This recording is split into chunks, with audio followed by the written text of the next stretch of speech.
Magandang hapon sa inyong lahat.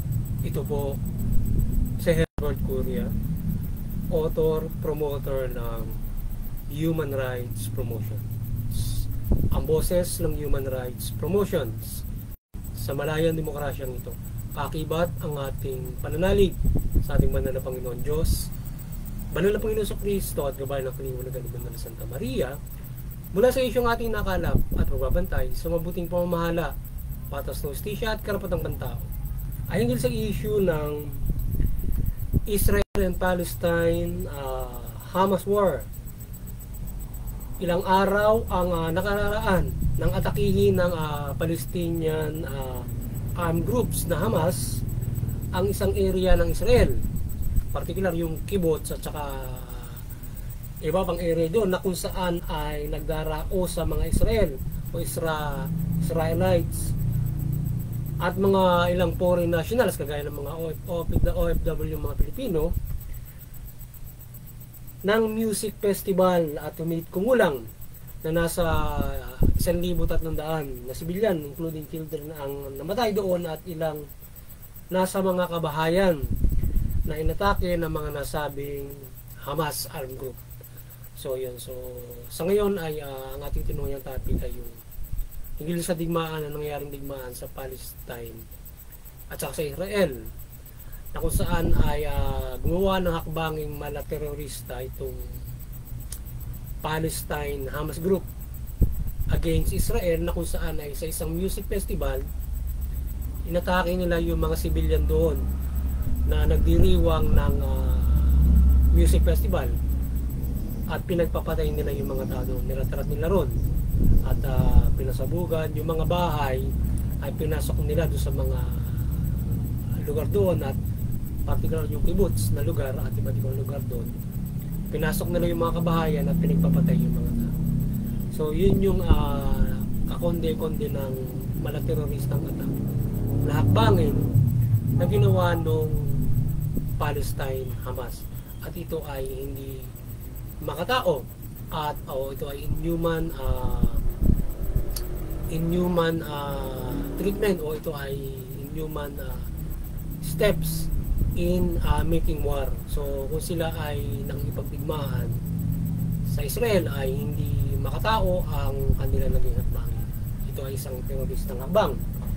So matapos ito ay naghiganti ang Israel sa Palestine mula sa Gaza Strip na teritoryo nitong Hamas, na nagdulot naman ng nasa humigit kumulang din na kung tayo ay hindi nagkakamali na dun sa humigit kumulang na nasa 1,400 din daw ang namatay doon sa Gaza Strip, or yun ay kabuuan ng bilang nung sa Israel at saka nung sa Gaza. So maaaring sila ay tig 1,000 ang namatay na mahigit, or umaabot lamang na nasa 1,000 mahigit sa both sides. So ibig sabihin napakaraming civilian noon ang namatay in both sides. Tapos ay mayroong mga dinukot o mga hostages itong mga Hamas na gumawa ng teroristang hakbangin in making o sa pagpapatuloy na kanilang digmaan at pagkikipagdigma sa Israel, o yung kanilang galit sa Israel at pag-aatake ay gumawa silang hindi makatawag hakbangin. Sa ngayon ay kinukondina ng Israel ang Gaza, kinukubkob ng Israel ang Gaza Strip, na kung saan ay patuloy din sa pag-atake ang Hamas at kaisang armed group ito laban sa Israel. So ngayon ay yung matapos yung mga pang-atake na yon inland, so nagpapalitan pa rin sila nung inaatake pa rin sila nung Israel, anong Hamas nung ng mga assault for binobomba nila yung Israel. At kakibat pa yung ibang mga grupo, parang yun daw Hezbollah sa Lebanon ay nakikialam din para paulanan din sila ng ng mga rockets. So nakipagpalitan ngayon diyan, nakipagpalitan ng Israel at gumawa na rin sila ng hakbangin na kubkubin yung Gaza Strip upang ma-retrieve nila yung mga hostages at kanilang kasahan yung digmang ginagawa ng Israel, o magpaira sila ng katarungan hinggil doon sa ginawa noong nung Hamas group laban sa Israel. So yun. So maraming OFW mula sa iba't ibang maraming overseas worker, particular OFW at o galing sa iba't ibang bansa nagtatrabaho sa Israel at Gaza Strip na dapat ilikas at nais nilang ma-repatriate sa kanilang bansa, particular dito sa ating bansa. So marami rin ng mga Pilipino na sa Israel doon sa area na malapit doon ng nais na ma-repatriate na, at doon sa Gaza na kung saan nga ay gumagawa ng pambobomba o air assault yung Israel doon sa Gaza na nagdudulot din ng maraming civilian na nadadamay doon sa kanilang retaliation. So yun yung naging mabuting hakbangin ng Israel to retaliate against doon sa Hamas militant group na pati civilian ay nadadamay din sa kanilang pag-after ng justice at pagkidigma laban doon sa Palestinian armed group. So ngayon, ang human rights promotions ay maring sumusuporta sa mabuting pamamahala, patas ng hustisya at karapatang pantao. Sa issue ito ng digmaan sa Israel at Palestine ay nagsasaboses tayo ng kapayapaan sa kanilang sigalutang matagal ng panahon pa hanggang sa ngayon. At ating boss din sa magkabilang panig ang pagrespeto sa IHL, particular sa pagrespeto ng mga civilian at civilian community sa digmaan ng magkabilang panig. So yun yung ating boses doon sa Israel at saka sa Palestine na kapayapaan sa kanilang sa nangyayaring digmaan nila ngayon na umialasan na yung kapayapaan at masaresolve nila yung kanilang sigalutan na matagal na nangyayari. At pangalawa ay boses din natin habang sila ay nire-resolve ito, irespeto nila yung IHL sa kanilang digmaan. Huwag nilang idamay yung mga sibilyan. Kung ano man ang galit nila sa isa't isa, pagpapaira lalo ng hustisya, dapat walang sibilyan na madadamay. Yung mga sibilyan, nirespeto nila yung civilian community at hindi sila dapat pamatay ng mga unarmed o mga sibilyan nga. So dapat ay naka-armado ang kanilang dirigmain o magsasagup o sasagupain sa kanilang digmaan o nais nilang digmaan. Kaya yung Hamas, yung sa Palestine, ating boses ay huwag gumamit ng malaterorist ng hakbangin o pangdigma sa Israel na kanilang papatayin o peperosyuhin yung mga sibilyan ng mga Israelita at maging mga foreign nationals na nagkatrabaho lang doon o maaaring turista lang doon. Pangalawa, yung Israel din naman, kung mag-retaliate sila at makikipagdigma doon sa Palestinian at Hamas, irespeto din nila yung mga civilian nila sapagkat sila yung mga hindi sila makalalaban in their status na sila ay civilian, even though sila ay Palestinian. So hindi naman lahat ng Palestinian ay nais makipagdigma sa Israel. So at gumawa ng itong klase na hakbangin, kaya dapat ay huwag nilang retaliatan ito nang sa pamamagitan ng hakbangin na may mga madadamay na civilian sa air strike nila, na marami yung na crossfire in air strike. So dapat targetin nilang mabuti ay yung mga armado kung nais nilang makipagdigma. But ang atin dito ay magpaira ng kapayapaan at magulos dili. Ngayon, kung kayo ay patuloy sa inyong ginagawa dahil sa kayong ngayon inaatake, nais ninyong mapatigil din sila sa pamamagitan din ng pwersa, huwag idamay yung sibilyan. Kung patitigilin nyo rin sila sa pamamagitan ng pwersa, sapagkat kung kayo naman ay inaatake, makatarungan lamang na kayo ay gumawa ng hakbangin upang mapatigil sila ron. Kanya lamang ay huwag idamay yung sibilyan. So yun. At ngayon ay yung mga ibang mga nasyon na sumusuporta sa Palestine ay huwag nilang suportahan yung malaking robust na hakbangin nito. Hindi mabuti yun. Respeto rin nila yung IHL. Gayun din yung pumapanig sa Israel ay respeto rin yung IHL at yung mamagitan para sa kapayapaan ng dalawang bansa at ayusin yung sigalutan nila na matagal na nilang pinag-aawayan. na teritoryo o anumang kanilang problema sa buhay. Kaya instead na sulsulan, suportahan ay isyong pangkapayapaan ng kanilang gawin. On the other hand, kung sila patuloy na naglalaban doon sa kanilang hindi maalis sa dibdib nilang mga sinalutan, ay irespeto yung IHL at civilian community particular para walang civilian na nadadamay. Even though yung mga combatant respeto yung panutunan ng IHL na kung isang combatant hindi na rin nakalalaban ay huwag nang tudasin pa, kundi siya ay pumunta lang siya at o ikulong, mga ganun mga bagay. So sa nangyayaring pagdanak ng dugo ng magkabilang na mga civilian sa magkabilang panig, naway hindi na madagdagan pa ito. We pray God and Jesus Christ and Mother Mary enlights and guide both sides to ease the war at huwag idamay ang mga civilian. So yun, sana magabayan kayo ng banal na Panginoon Diyos na makatarong ng Diyos, Panginoon sa Kristo at Espiritu Santo, with Mother Mary na kayo ay umira ng kapayapaan at huwag ninyong idamay yung mga civilian sa inyong patuloy na nagiging hidwaan. So, sa mga Hamas, i-release na ninyo ang mga hostages. Huwag nyo idamay yung civilian. I-release ng Hamas yung hostages at inyong kahabagan ang inyong mamamayan. So, yung mga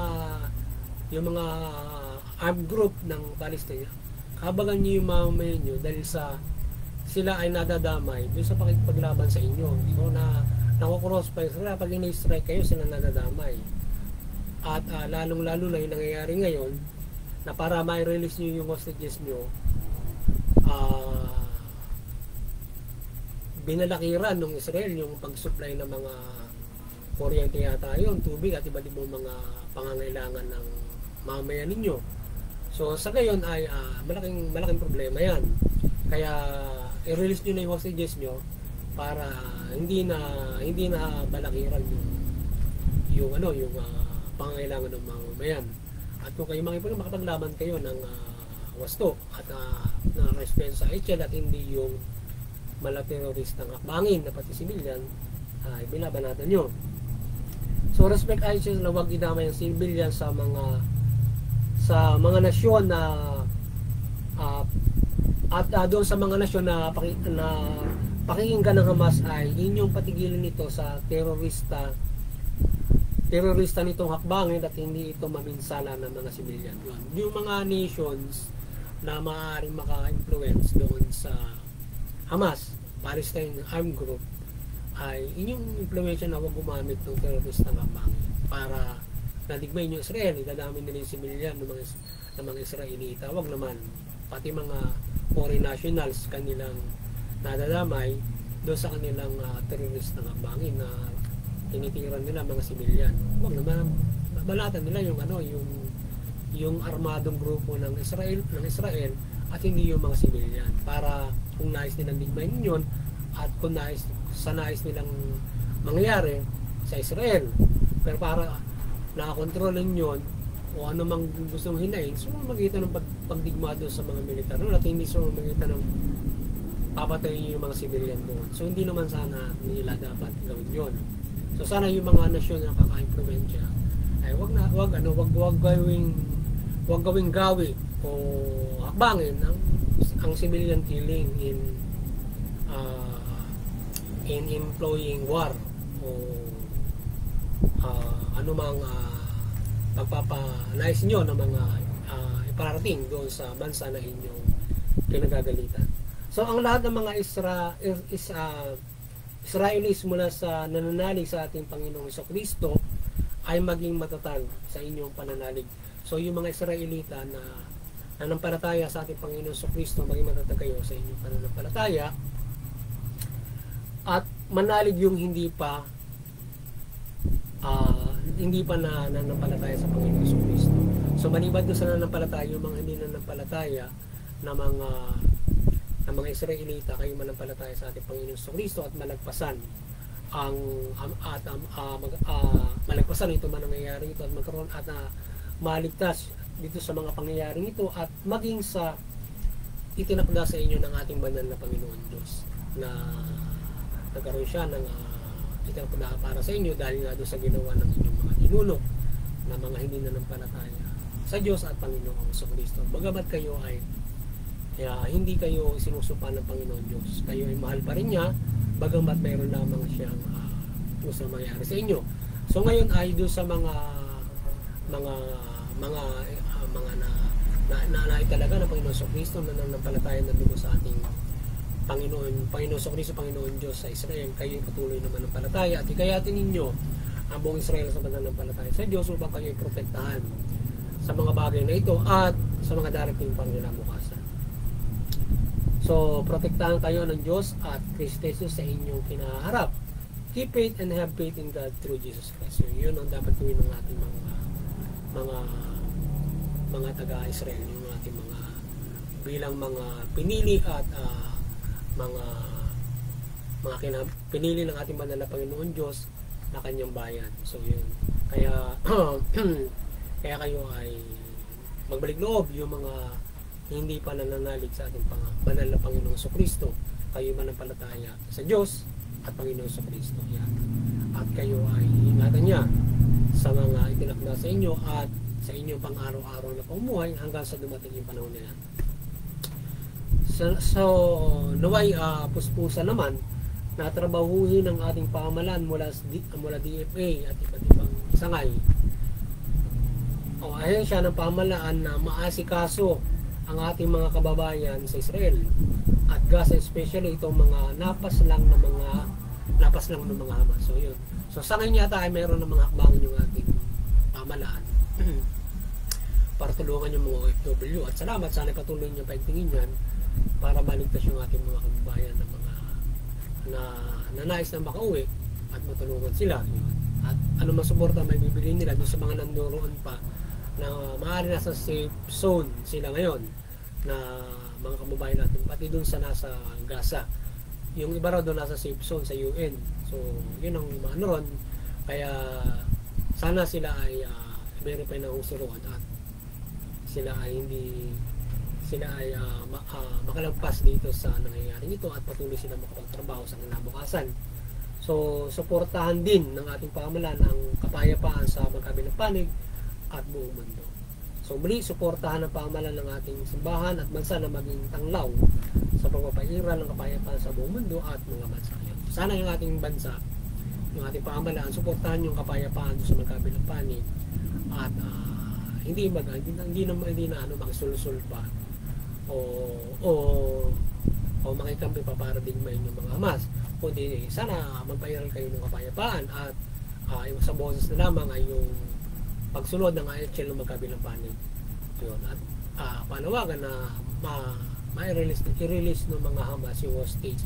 So manawagan din yung ating pamahalaan sa iba't ibang mga Arab countries na kaalyado ng Palestine na yung mga hostages nila ay palayain, including yung Pilipino na concern natin ay mapalaya hindi lamang yung Pilipino, pati yung iba't ibang mga nasyon at yung maging Israelita na kanilang na-hostage ay palayain.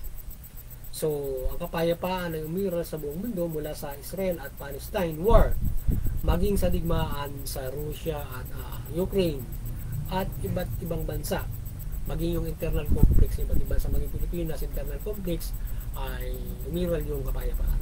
So muli, maniwanagan ni Banal na Santa Maria ang lahat mula pamahalaan at mamamayang Pilipino at talimain ang mabuting balita at ang pamahalaan ay makapamahala ng mabuti at matuwid at makatarungan at patas at ang mamayang Pilipino ay makasunod sa pamahalaan. So yun. Sa gayon, makapamumuhay tayo ng maunlad, mapayapa at higit sa lahat ay may kaligtasang spiritual sa pagtalima ng mabuting balita at pagpapairal ng mabuting mamahala, pagsunod sa pamahalaan. At yun, muli sana nakapagsabuhay naman ang human rights promotion sa linggong ito hinggil sa karapatang pantao mula dito sa partikular sa isyong ito ng Israel, Palestine Palestine war na kung saan ay mayroon sana ang kapayapaan at pagtugon nila sa IHL bilang mga bilang mga bansang lehitimong mga bansa yan, at estado. So yun, magandang hapon sa inyong lahat at God bless you.